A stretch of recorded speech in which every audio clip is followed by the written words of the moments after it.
નમસ્કાર મિત્રો, health tips Gujarati ચેનલમાં ફરી એકવાર આપનું સ્વાગત કરું છું. મિત્રો, ઉનાળાનો દિવસ છે અને ઉનાળાના દિવસે ખાસ તો રાત્રિના સમયે ખુલ્લા આકાશ નીચે સૂવાનો જે આનંદ હોય છે અદ્ભુત હોય છે, આહલાદક હોય છે.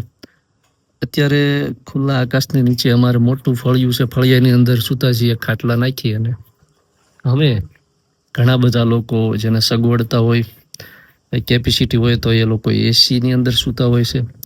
એસીની અંદર સૂવાથી પણ ઘણા લોકોને રાત્રે ઊંઘ ન આવવાની સમસ્યા હોય છે. મિત્રો, એસીની અંદર સૂવા છતાં પણ ઊંઘ ન આવતી હોય ને તો ખુલ્લા આકાશની નીચે આવી જજો, ખાટલો લઈ, અને ચોક્કસ ઊંઘ આવી જશે. જેમને રાત્રે મોડે સુધી ઊંઘ ન આવતી હોય ને તો આવા લોકોએ ઠંડા પાણીથી હાથ પગ ધોઈ લેવાના, મોઢું ધોઈ લેવાનું, પછી ખુલ્લા આકાશની નીચે જ્યાં પવન આવતો હોય ત્યાં સૂઈ જવાનું છે. 100% ઘસઘસાટ ઊંઘ આવી જશે. મિત્રો, એ સિવાય સૌથી મહત્વની વાત કરી દઉં કે જે લોકો એસીની અંદર સૂતા હોય છે તો જે લોકોને વારંવાર શરદી ઉધરસ થવાની સમસ્યા રહેતી હોય, અથવા જે લોકોને વાત પ્રકૃતિ હોય, શરીરની વાયુ દોષને કારણે વારંવાર શરદી ઉધરસ થતી હોય, તો આવા લોકોએ ખાસ રાત્રિના સમયે એસીમાં ન સૂવું જોઈએ. એસીમાં સૂવાથી ઘણી વખત સાઇનસ જેવી તકલીફ પણ થતી હોય છે લાંબા ગાળે, અને વારંવાર શરદી થવાની સમસ્યા ઘણા લોકોને એસીમાં રહેવાથી થતી હોય છે. તો એસીમાં અત્યારે રાત્રે તો ખાસ ન સૂવું જોઈએ. દિવસે પણ એસીમાં રહેતા હોય તો આવા લોકોએ ટેમ્પરેચર છે એ વધારે ડિફરન્ટ ન હોય એવું, એટલે કે માત્ર વધારે ગરમી ન લાગે એટલું ટેમ્પરેચર રાખવું જોઈએ. ઉનાળાની ઋતુની અંદર ઠંડી લાગવા માંડે એટલું એસી કરવામાં જ્યારે આવે ત્યારે આપણું શરીર છે એ વધારે શરીર ઉપર વધારે જોખમ પેદા થાય છે, કેમ કે વારંવાર વાતાવરણમાં ડિફરન્ટ છે, બોડી છે એના ઘણા બધા એવા પાર્ટ્સ હોય છે જે સહન કરી શકતા નથી.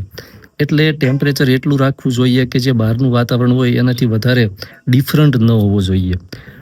એટલે એસીમાં રહેવાથી એમના નુકસાન થતા હોય છે, એનાથી ઘણું બધું બચી શકાય છે. પણ અત્યારે જે ઉનાળાની અંદર રાત્રે જે ખુલ્લા આકાશની નીચે સૂવાની મજા છે, જેને ફળિયામાં અથવા ખુલ્લા મેદાનમાં સૂતા હોય, આ રીતે ખાટલા નાખી અને તો આ રીતે જે સૂવાનો જે આનંદ હોય છે અદ્ભુત હોય છે. જેમને ઊંઘ ન આવતી હોય ને મોડે સુધી, તો આવા લોકોને પણ જો અહીંયા ખુલ્લામાં હાથ પગ ધોઈ અને સૂઈ જાય ને, ગજબની ઊંઘ આવી જાય છે, અદ્ભુત ઊંઘ આવી જતી હોય છે.